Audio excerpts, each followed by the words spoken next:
Hustler, one who makes money, real short and real simple. When you respect the game, you respect all that comes with it. Extortion, bank robbery, and hustlers. But gangsta is a little bit of all. Those that take it from the ones that make it. And when it came down to making it, Flukey Stokes was that nigga, hands down, or cards up. Just depending on what side of the table you was on. I don't even know what drugs look like. I never used them or deal. I don't even drink.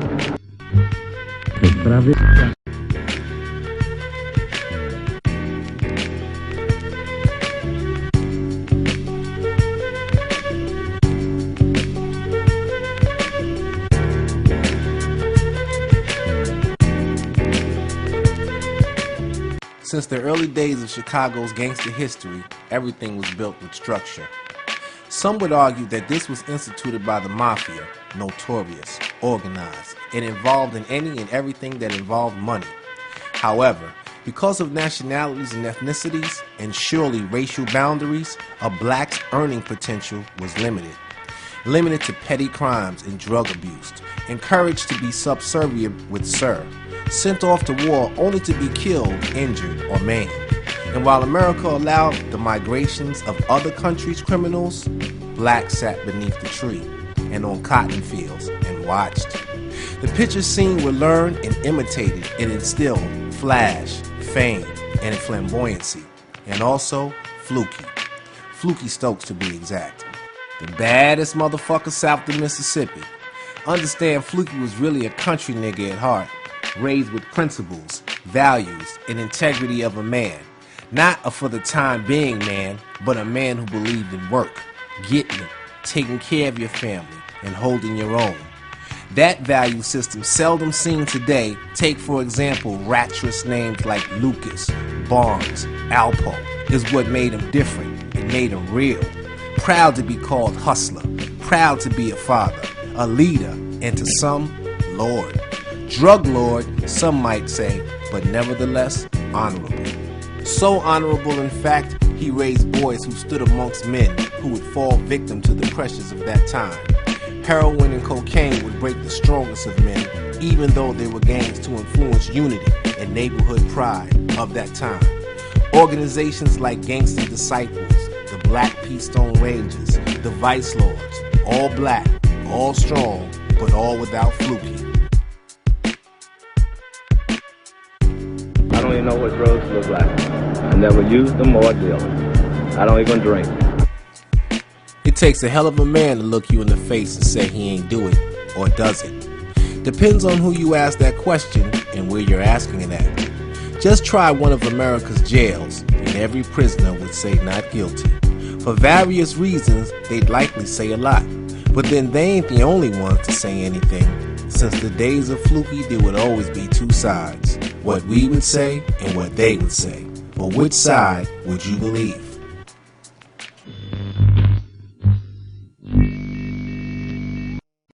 Willie Flukey Stokes was a chameleon of sorts. To many, he was like a Robin Hood, giving to the poor. To the police, he was nothing more than a drug-dealing gangster who would stop at nothing, even murder, to protect his empire. Flukey Stokes' violent death was consistent with a life full of corruption, dope dealing, and murder. Flukey wanted people to believe his diamonds, cars, and cash came from Lady Luck. I'm a gambler. I shoot pool, dice. Maybe in the beginning, but 9 years ago, he traded in his dice and cards for cocaine and heroin. And Willie Flukey Stokes built a drug empire that left nothing to chance. Unit 5 has learned that Flukey's drug empire was making more money than anyone ever imagined. Authorities now believe his empire was grossing $1 million a week. That's more than $50 million a year. Confidential federal drug enforcement documents obtained by Unit 5 reveal how big Flukey's organization was. Flukey was trying to hire hitman James Allen as an enforcer to protect his drug organization. At that time, according to DEA documents, Flukey showed him 22 kilos of heroin worth more than $60 million. That was at just one stash house. Flukey had an endless supply of cocaine and heroin, and he established a drug messenger service consisting of 30 to 50 runners who could deliver his drugs anywhere in the city 24 hours a day. His runners were equipped with beepers like this one on Gordon Battle's attaché case. Unit 5 has learned that Flukey gave his runners only 2 ounces of dope at any time. Flukey limited the amount of dope he had on the street for a number of reasons. First, he could limit his losses if any of his runners got caught by the police, and he could keep better track of his dope supply if he gave everyone the same amount. And finally, he wouldn't give anyone any more dope until they paid for the dope they already sold. Flukey never handled the dope, he handled the money. And this man, Earl Wilson, started giving drug investigators an idea of just how much money Flukey was making and how much dope he was pushing on the streets. Wilson became an undercover operative for the police, and he documented 6 weeks of Flukey's activities. Here at 121 East 47th Street, Flukey set up office and counted his dope money, which was brought to him in gym bags, briefcases, and paper sacks. For example, Unit 5 has learned that on October 23rd, he counted as much as $200,000. On October 28th, he counted $60,000 from just one money runner, and on November 1st, 3 runners gave Flukey money. One of the bags contained $40,000. This man, Big Bill Hill, was Flukey's right-hand man. Pictured here in better days, his fingers were covered with diamonds and his hands stuffed with cash.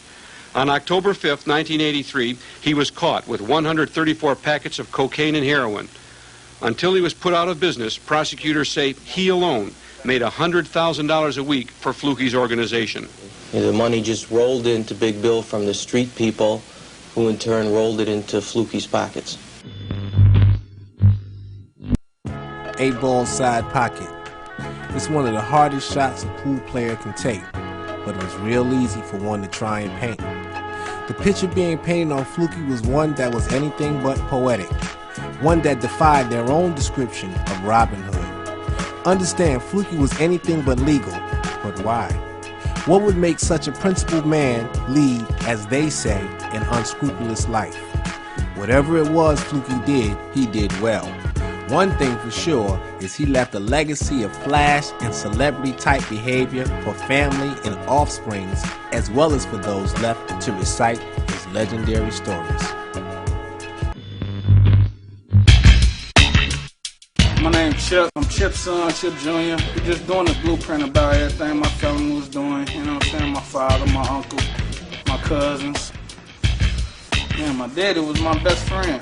Like, I learned so much from him, just like, without him telling me nothing, you know what I'm saying? So, like, from what I knew from him, like, I ain't never seen him scared before, you know what I'm saying? Like, it ain't really too much people in life I ain't never seen like that. Like, somebody probably want to hear, like, about some money and nothing. No, it was just, like, just how he was. Like, people don't know, like, my daddy was real silly, you know what I'm saying? Like, he was real silly, you know, but he was only like that with people we knew, like around his kids and like around his family. Everybody else in the street would be like, oh, fuck him, you know what I'm saying? Something like that. Or, you know what I'm saying? He a beast, you know what I'm saying? Something like that. But from what I knew from him, you know, he just taught me and my brothers how to be men, you know what I'm saying? And, like, that's all I really can say about it.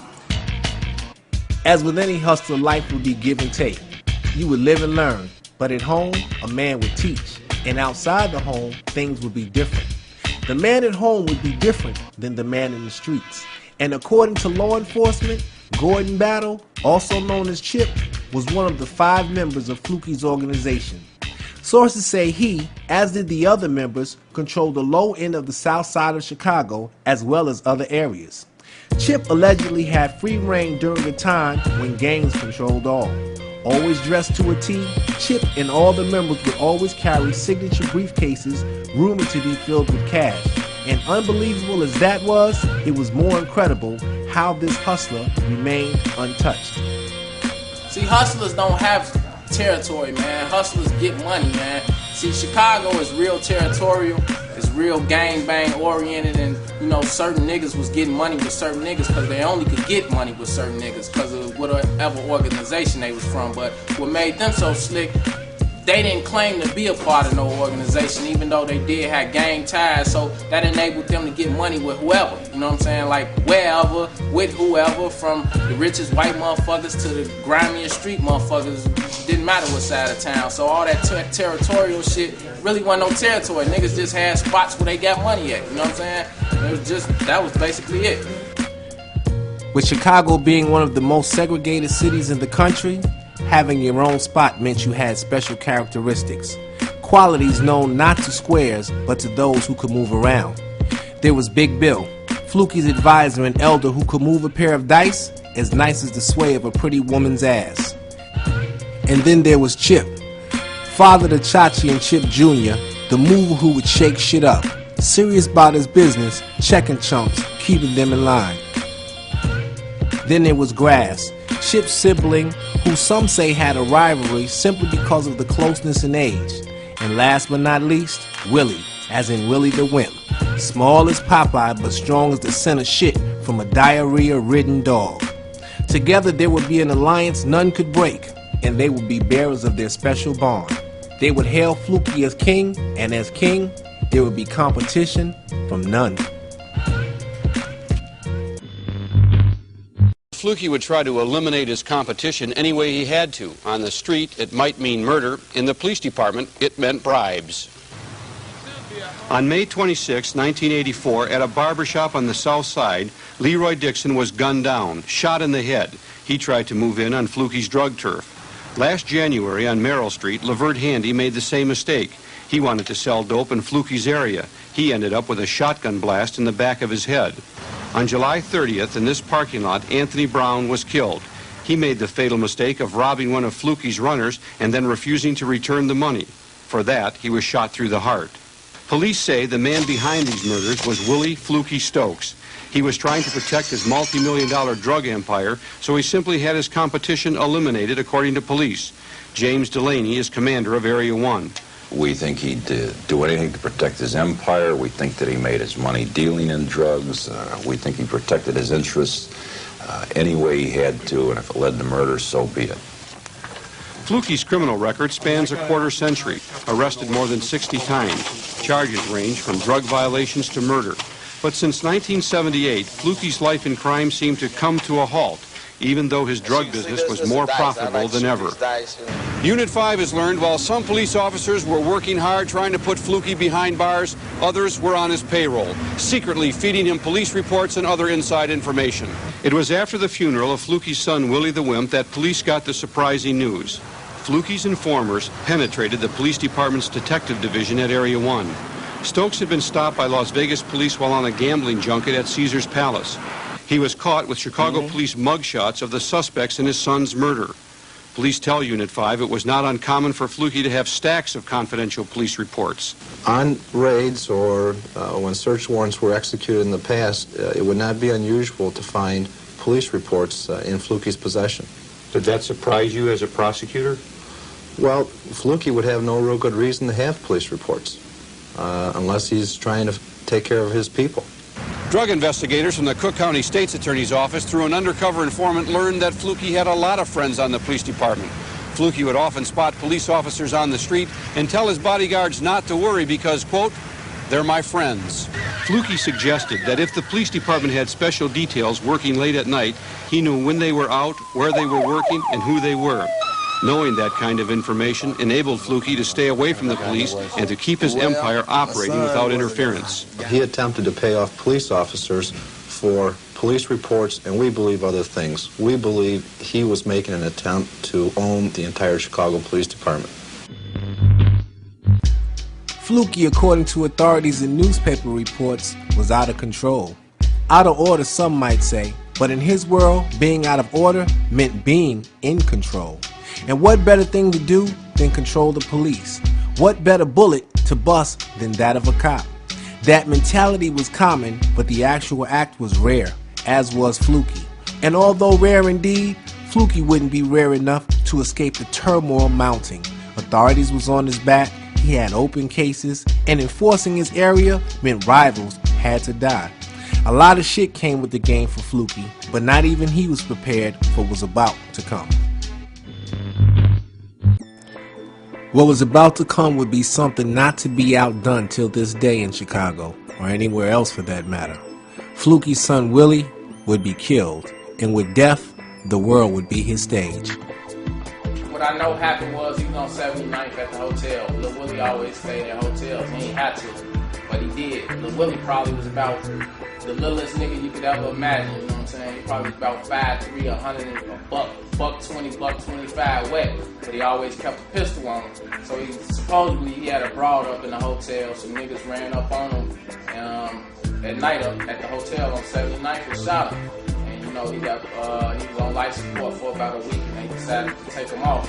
Buried in the Cadillac, had I guess about like 10 racks in his hands. You know what I'm saying? He had his jewelry on, and you know, Fluke was just like, that's how my son, like, his son was his best friend. You know what I'm saying? Like, you'll hear shit in the street, like he had his son killed and all this type of shit. Nah, like, his son was his best friend. You know what I'm saying? Like, his son, the one who got that thing cracking. You know what I'm saying? So like, he wanted his son buried how he was living. So, you know what I'm saying? So the folklore and all that just go along with it. It was just him wanting his son buried how he was living. And he drove a Cadillac every day. You know what I'm saying? $10,000 in his pocket wasn't nothing. You know what I'm saying? The little jury, that's how they was living back then. Get it how you live. A live nigga street term used today. But back then, it was incredible.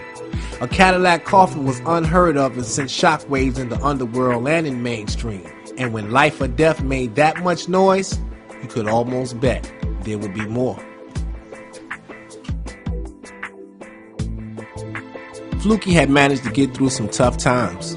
From a small-time gambler to a major figure was a street accomplishment that would compare to a corporate CEO. But with the death of his son, he started to change. Life for Flukey wasn't the same. Yeah, he was still associated with celebrities and athletes, but his soul was empty. And that emptiness led him to slipping. His vision was cloudy, and in the streets, a nigga needed to see.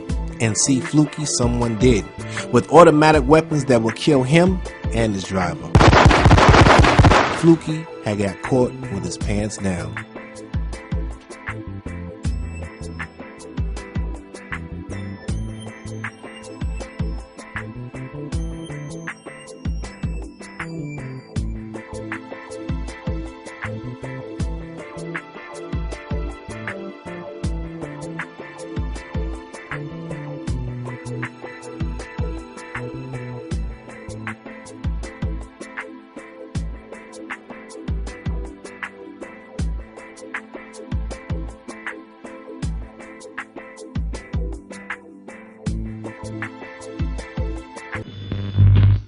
Who killed Willie Flukey Stokes is still a mystery tonight, but in our portrait of a pusher, a picture is emerging about who wants to fill his shoes.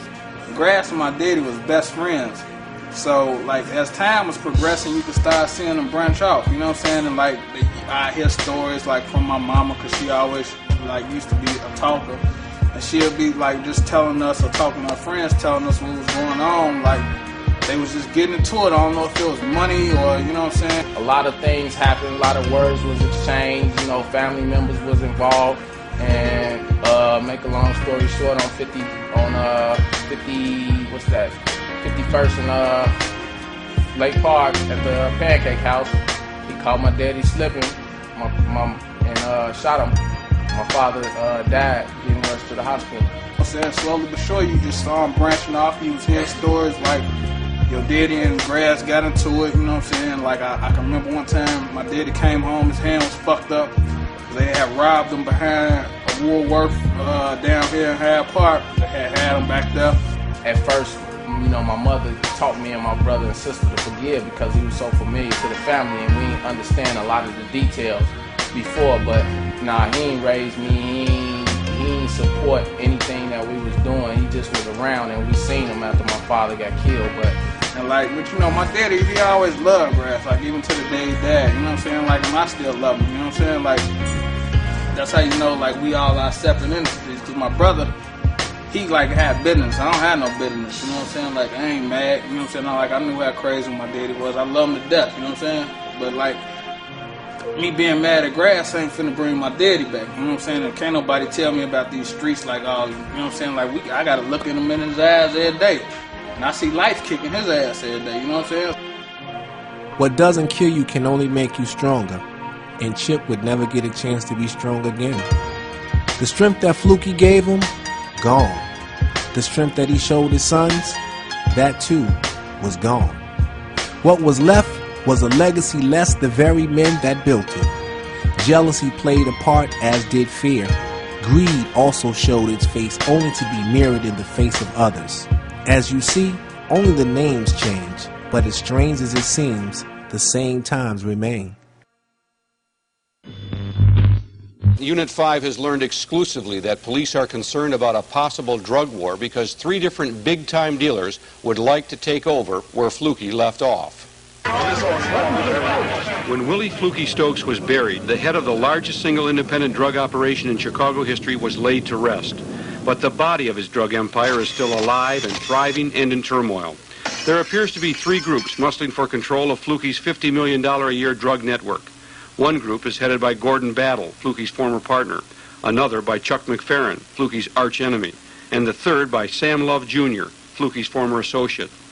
The struggle for control of Flukey's well-entrenched drug turf started, and members of Flukey's organization were brutally gunned down. Narcotics investigator Tom Shinnick. And they're vicious and violent enough that they would protect themselves at all costs.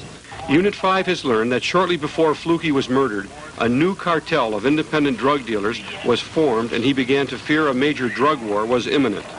On November 10th at this restaurant, Flukey met with this man, Chuck McFerrin. Police theorized that McFerrin is the self-appointed leader of the new cartel. Also at that meeting, Pedro Rodriguez, a man police consider to be a major supplier of cocaine and heroin to Chicago drug dealers.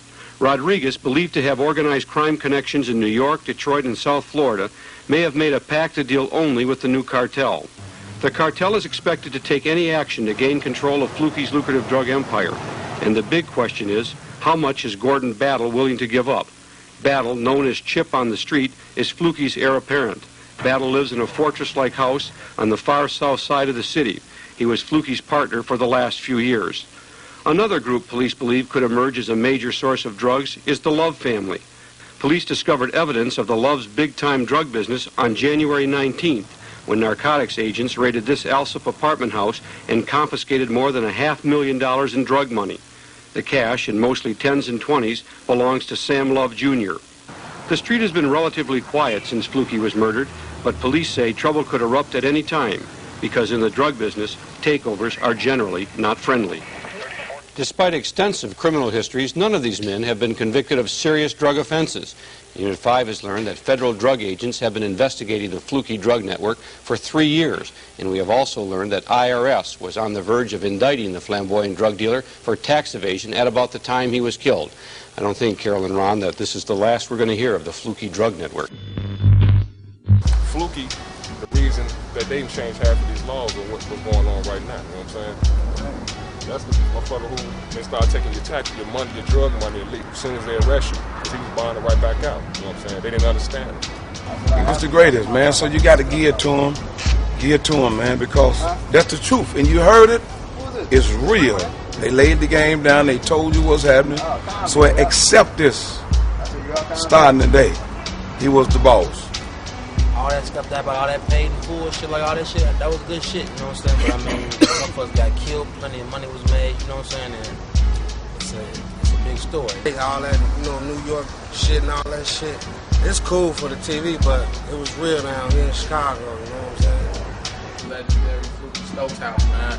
My uncle, you know what I'm saying? A lot of my cousins and shit, they was raised here.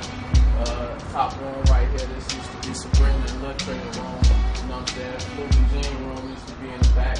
It's not a big place, but you know what I'm saying? Back then, a condo like this down here on the low end, man, where all the motherfucking excitement and shit was at. This was the place to be. Like, man, we had all this shit, all these mates. We could do no wrong with here. This where the money and the flow was at. You know, Fluke kept a lot of money in there. And believe it or not, Lil Willie used to stay right next door. You know what I'm saying? In this place right here. It used to be green right here, but you know what I'm saying? They did a little something to it.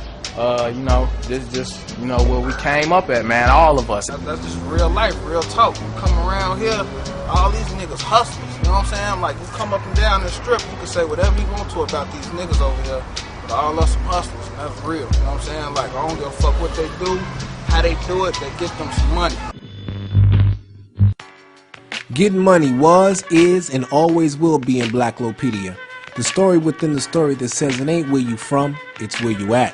And obviously these men, these stories, are all at the same place at one point in their lives. The question is sometimes different, but the answers are always the same. To get it. It's as simple and as corny as that shit they teach in school. To be or not to be. A hell of a question for those who feel they have no choice.